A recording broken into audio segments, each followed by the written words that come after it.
अकबर बीरबल के रोचक और मजेदार किस्से। मूर्खों की फहरिस्त। बादशाह अकबर घुड़सवारी के इतने शौकीन थे कि पसंद आने पर घोड़े का मुंहमांगा दाम देने को तैयार रहते थे। दूर दराज के मुल्कों जैसे अरब, पर्शिया आदि से घोड़ों के विक्रेता मजबूत व आकर्षक घोड़े लेकर दरबार में आया करते थे। बादशाह अपने व्यक्तिगत इस्तेमाल के लिए चुने गए घोड़े की अच्छी कीमत दिया करते थे। जो घोड़े बादशाह की रुचि के नहीं होते थे उन्हें सेना के लिए खरीद लिया जाता था। बादशाह अकबर के दरबार में घोड़े के विक्रेताओं का अच्छा व्यापार होता था। एक दिन घोड़ों का एक नया विक्रेता दरबार में आया। अन्य व्यापारी भी उसे नहीं जानते थे। उसने 2 बेहद आकर्षक घोड़े बादशाह को बेचे और कहा कि वह ठीक ऐसे ही 100 घोड़े और लाकर दे सकता है, बशर्ते उसे आधी कीमत पेशगी दे दी जाए। बादशाह को चूंकि घोड़े बहुत पसंद आए थे, सो वैसे ही 100 और घोड़े लेने का तुरंत मन बना लिया। बादशाह ने अपने खजांची को बुलाकर व्यापारी को आधी रकम अदा करने को कहा। खजांची उस व्यापारी को लेकर खजाने की ओर चल दिया, लेकिन किसी को भी यह उचित नहीं लगा कि बादशाह ने एक अनजान व्यापारी को इतनी बड़ी रकम बतौर पेशगी दे दी। लेकिन विरोध जताने की हिम्मत किसी के पास न थी। सभी चाहते थे कि बीरबल यह मामला उठाए। बीरबल भी इस सौदे से खुश न था। वह बोला, हुजूर, कल मुझे आपने शहर भर के मूर्खों की सूची बनाने को कहा था। मुझे खेद है कि उस सूची में आपका नाम सबसे ऊपर है। बादशाह अकबर का चेहरा मारे गुस्से के सुर्ख हो गया। उन्हें लगा कि बीरबल ने भरे दरबार में विदेशी मेहमानों के सामने उनका अपमान किया है। गुस्से से भरे बादशाह चिल्लाए, तुम्हारी हिम्मत कैसे हुई हमें मूर्ख बताने की? क्षमा करें बादशाह सलामत।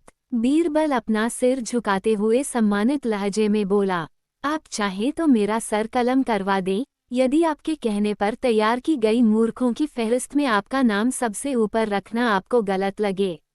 दरबार में ऐसा सन्नाटा छा गया कि सुई गिरे तो आवाज सुनाई दे जाए। अब बादशाह अकबर अपना सीधा हाथ उठाए, तर्जनी को बीरबल की ओर ताने आगे बढ़े। दरबार में मौजूद सभी लोगों की सांस जैसे थम सी गई थी। उत्सुकतावश व उत्तेजना सभी के चेहरों पर नृत्य कर रही थी। उन्हें लगा कि बादशाह सलामत बीरबल का सिर धड़ से अलग कर देंगे। इससे पहले किसी की इतनी हिम्मत न हुई थी कि बादशाह को मूर्ख कहे। लेकिन बादशाह ने अपना हाथ बीरबल के कंधे पर रख दिया। वह कारण जानना चाहते थे। बीरबल समझ गया कि बादशाह क्या चाहते हैं। वह बोला, आपने घोड़ों के ऐसे व्यापारी को बिना सोचे समझे एक मोटी रकम पेशगी दे दी, जिसका अता पता भी कोई नहीं जानता। वह आपको धोखा भी दे सकता है। इसलिए मूर्खों की सूची में आपका नाम सबसे ऊपर है। हो सकता है कि अब वह व्यापारी वापस ही न लौटे। वह किसी अन्य देश में जाकर बस जाएगा और आपको ढूंढे नहीं मिलेगा। किसी से कोई भी सौदा करने के पूर्व उसके बारे में जानकारी तो होनी ही चाहिए। उस व्यापारी ने आपको मात्र 2 घोड़े बेचे और आप इतने मोहित हो गए कि मोटी रकम बिना उसको जाने पहचाने ही दे दी। यही कारण है, बस तुरंत खजाने में जाओ और रकम की अदायगी रुकवा दो। बादशाह अकबर ने तुरंत अपने एक सेवक को दौड़ाया। बीरबल बोला, अब आपका नाम उस सूची में नहीं रहेगा। बादशाह अकबर कुछ क्षण तो बीरबल को घूरते रहे, फिर अपनी दृष्टि दरबारियों पर केंद्रित कर ठहाका लगाकर हंस पड़े।